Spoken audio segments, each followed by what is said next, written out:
மீண்டும் உங்களை நாம் சந்திப்பதிலே மிக்க மகிழ்ச்சி அடைகின்றோம். நான் இலங்கையில் இருந்து பதுளை போதனா வைத்தியசாலையில் இருந்து வைத்தியர் கிருஷான் வேதநாயகம். எலிக்காய்ச்சலினாலே ஏற்படுகின்ற அறிகுறிகளை பற்றி நாங்கள் பார்த்தோம். இன்று அவற்றை எவ்வாறு கண்டுபிடிப்பது என்பதை பற்றிய ஒரு விடயத்தை பார்க்க இருக்கின்றோம். உண்மையாக எங்களை மாதிரியான மூன்றாவது உலக நாடுகளிலே பரிசோதனை கூடங்கள் லேபிலே இந்த நோயை பிடிப்பது என்பது ஒரு மிகவும் கஷ்டமான காரியம், மிகவும் செலவு கூடிய செலவு கூடிய ஒரு விடயமாக இருக்கின்றது. என்றாலும் கூட மற்ற நாடுகளை இதை நாங்கள் இலகுவாக செய்து கொள்ளக்கூடியதாக இருக்கின்றது.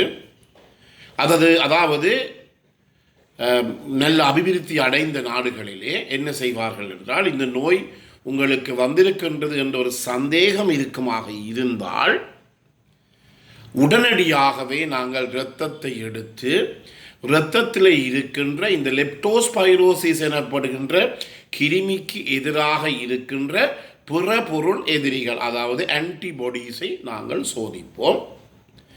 எவ்வளவு விரைவாக சோதிக்க முடியுமோ அவ்வளவு விரைவாக சோதிக்க வேண்டும்.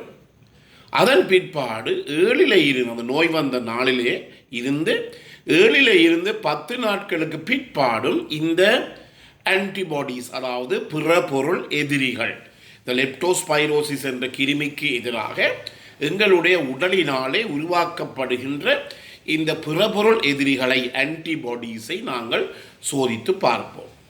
எனவே முதல் தரம் ஒருக்கா சோதித்து பார்ப்போம். பிறகு 7 இருந்து 10 நாட்கள் சென்ற பிற்பாடு மீண்டும் அவற்றை நாங்கள் சோதித்து பார்ப்போம். இந்த இரண்டுக்கும் இடையில இருக்கின்றது ஐஜிஜி எனப்படுகின்ற புறப்பொருள் எதிரியானது 4 மடங்காக அதிகரித்திருக்குமாக இருந்தால் இந்த லெப்டோஸ்பைரோசிஸ் இருக்கிறது என்பதை எங்களாலே உறுதிப்படுத்த முடியும். அதே நேரத்திலே மிகவும் வளர்ச்சி அடைந்த முன்னேறிய நாடுகளிலே இவற்றுக்கு மேலதிகமாக மெட் டெஸ்ட் இருக்கின்றது, எலைசா டெஸ்ட்டும் இருக்கின்றது. இந்த எம்ஏடி எனப்படுகின்றது மெட் டெஸ்ட் என்றால் மைக்ரோஸ்கோபிக் அக்குலினேஷன் டெஸ்ட் என்றும், அதே நேரத்தில் எலைசா என்றால் என்சைம் லிங்க்ட் இம்யூனோ அப்சார்பன்ட் அசை என்றும் 2 மிக முக்கியமான சோதனைகள் இருக்கின்றது. இவையெல்லாம் எங்களுக்கு 100% அதாவது இந்த நோயை எங்களாலே கண்டுபிடிக்கக்கூடியதாக இருக்கின்றது. ஆனால் இவை மிகவும் செலவு கூடின ஒரு சோதனைகளாகத்தான், இரத்த பரிசோதனைகளாகத்தான் இருக்கின்றது. என்றபடியினால் எங்களை மாதிரி 3ஆம் உலக நாடுகளிலே இவற்றை எங்களாலே கடைபிடிக்க முடியாது. ஆனால் அபிவிருத்தி அடைந்த நாடுகளிலே இந்த சோதனைகள் எல்லாம் செய்யப்படுகின்றது. அடுத்ததாக நான் முதலும் சொல்லி இருக்கின்றேன், இந்த லெப்டோஸ்பைரோசிஸ் எனப்படுகின்ற இந்த கிருமிகளானது சிறுநீரிலே கூடுதலாக காணப்படுகிறது. இந்த மிருகங்களினுடைய சிறுநீரிலே இவற்றினுடைய அளவு மிக அதிகமாக இருக்கின்றது. என்றபடியினாலே என்ன செய்யலாம், இந்த சிறுநீரை நாங்கள் சோதித்து பார்க்கலாம். உங்களுக்கு தெரியும், கொரோனா காலங்களிலே நாங்கள் பிசிஆர் சோதனை என்று சொல்லுவோம், பாலிமரேஸ் செயின் ரியாக்ஷன் டெஸ்ட் என்று சொல்லுவோம். அந்த பிசிஆர் சோதனை செய்து பார்ப்போம். அதே போல தான் இந்த நோயாளியினுடைய சிறுநீரை எடுத்து சிறுநீரிலே இந்த leptospirosis DNA PCR, leptospirosis DNA PCR எனப்படுகின்ற ஒரு சோதனையை செய்து பார்ப்போம். இது மிகவும் விரைவான ஒரு சோதனையாக இருக்கின்றது, ரேப்பிட் டெஸ்டாக இருக்கின்றது. எனவே இந்த விரைவு சோதனை, இந்த ரேப்பிட் டெஸ்ட்டை நாங்கள் லெப்டோஸ்பைரோசிஸ் டிஎன்ஏ பிசிஆரை நாங்கள் செய்து பார்க்கின்ற போது இந்த இந்த இந்த நோய்க்குரிய 100% முடிவுகள் எங்களுக்கு பெறப்படும். ஆனால் நீங்கள் கேட்கலாம், எங்கள் நாடுகளில் இந்த சோதனைகள் செய்யவே முடியாது, மிக முக்கியமானது. என்றபடியினாலே நாங்கள் நோயாளியினுடைய நிலையை கண்டு கிளினிக்கல் டயக்னோசிஸ் என்று சொல்லுவோம். நோயாளியுடைய நிலையை கண்டு அதன் மூலமாக நோயாளியுடைய நோயை நாங்கள் கண்டுபிடிப்போம். எப்படி கண்டுபிடிப்பது என்றால், மிக கூடிய காய்ச்சல், தலையிடி, உடல் வலி, அசதி, சிறுநீர் வெளியேறுவது குறைவு, சிறுநீரானது மிகவும் டார்க் கலரிலே சரியான நிறத்திலே வெளியேறுகின்றது, கண்கள் மஞ்சளாகின்றது, உடல் முழுவதும் ஒரு ரேஷ் மாதிரி வருகின்றது, எனவே இவற்றை வைத்துக்கொண்டு நாங்கள் இதை கண்டுபிடிப்போம். அதே நேரத்திலே அந்த நோயாளியினுடைய தொழில் என்ன? அவரது விவசாயியாக இருக்கலாம், தோட்டத்தில் வேலை செய்பவராக இருக்கலாம், தண்ணீர் நிலைகளுடன் தொடர்புடையவராக இருக்கலாம், அல்லது அவர் தன்னுடைய நாளாந்த குளியலுக்கு அவர் ஒரு ஆற்றையோ அல்லது குளத்தையோ அல்லது நீர்வீழ்ச்சியோ தேடி செல்பவராக இருக்கலாம். அதே நேரத்தில் கடைகளிலே வேலை செய்வது உங்களுக்கு தெரியும். இந்த நான் முதலிலே சொன்னது போல கடைகளிலே வேலை செய்கின்ற போது பல பேர் வேலை செய்கின்றார்கள். அந்த இடங்களில் இந்த எலியினுடைய தொல்லை மிக அதிகமாக இருக்கின்றது. எனவே எலி தொல்லையின் காரணமாக அவர்கள் குடிக்கின்ற நீரிலே இந்த எலிகள் விழுந்தால் கூட அவர்களுக்கு தெரியாது.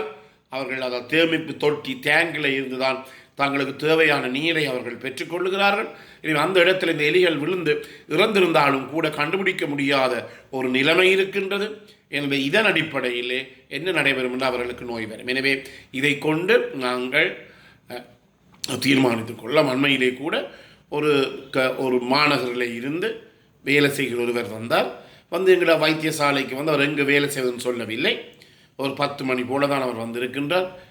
கடைசியில் அவர் அந்த உண்மையாக அந்த வைத்தியர் சொல்லியிருக்கின்றார். அந்த நோயாளியை அனுமதிக்க சொல்லி அவர் 7 ஆண்டு போய் கடைசியில் காலையிலே அவர் சடலமாகத்தான் எங்களுடைய வைத்தியசாலையை கொண்டு வந்தார். பிறகு பரிசோதனை பார்க்கின்ற போது அது லெப்டோஸ்பைரோசிஸ் எனப்படுகின்ற நோய் என்று கண்டுபிடிக்கப்பட்டது. எனவே இந்த நோய் உங்களுக்கு நான் முதல்லே சொன்னது போல ஈரலை பாதிக்கும், சிறுநீரகத்தை பாதிக்கும். இந்த ஈரல் என்பதும் சிறுநீரகம் என்பதும் எங்களுடைய உடம்பிலே மிக முக்கியமான தொழிலை செய்யக்கூடிய அங்கங்களாக இருக்கின்றது. எனவே பாதிக்கப்படுமாக இருந்தால் நீங்கள் உடனடியாகவே மருத்துவமனைக்கு சென்று அதற்குரிய சிகிச்சையை நீங்கள் பெறாவிட்டால், தங்கி இருந்து அதற்குரிய சிகிச்சையை பெறாவிட்டால் அநியாயமாக உங்களுடைய இன்னுயிரை நீங்கள் கொடுக்க வேண்டி இருக்கும். என்றபடியினாலே இந்த பரிசோதனை, இந்த நோயை கண்டுபிடிப்பதற்குரிய மருத்துவ பரிசோதனைகள் என்று நாங்கள் சொல்லுகின்ற போது வெளிநாடுகளைப் போல பெரிய பரிசோதனைகளால் செய்ய முடியாது. என்றபடியினாலே சில நேரத்திலே இந்த குடிக்கும் நீர் மிக முக்கியமான பிரச்சனையாக இருக்கின்றது. குடிக்கும் நீரிலே கூட சில நேரங்களில் எலி விழுந்திருப்பதை கண்டிருக்கின்றோம். முக்கியமாக சிறு பிள்ளைகள், உங்களுக்கு தெரியும், விளையாட்டு குணம் கொண்டவர்கள். என்றபடியினாலே விளையாடிக்கொண்டிருக்கின்ற போது ஏதாவது இருந்தால் கூட அதை கவனிக்காமல் கூட அவர்கள் தண்ணீரை பாவிக்கக்கூடியதாக இருக்கும். எனவே இப்படிப்பட்ட சந்தர்ப்பங்கள் இருக்கின்ற போது நாங்கள் என்ன செய்வோம்? ஒரு ஆய்வு கூட பரிசோதனை ஒன்றுக்குமே நாங்கள் தாமதிக்காமல் உடனடியாகவே நோயாளிக்கு எங்களுடைய சிகிச்சை முறைகளை நாங்கள் தொடங்குவோம். எனவே இந்த நிகழ்ச்சி உங்களுக்கு பிடித்திருந்தால் இதை நீங்கள் மற்றவர்களுக்கு அறிமுகப்படுத்தலாம், இதை லைக் பண்ணலாம், ஷேர் பண்ணலாம். அதே நேரத்தில் இந்த மணி சின்னத்தை, பெல் சின்னத்தை அமுழ்த்து நீங்கள் இதை சப்ஸ்கிரைப் பண்ணலாம்.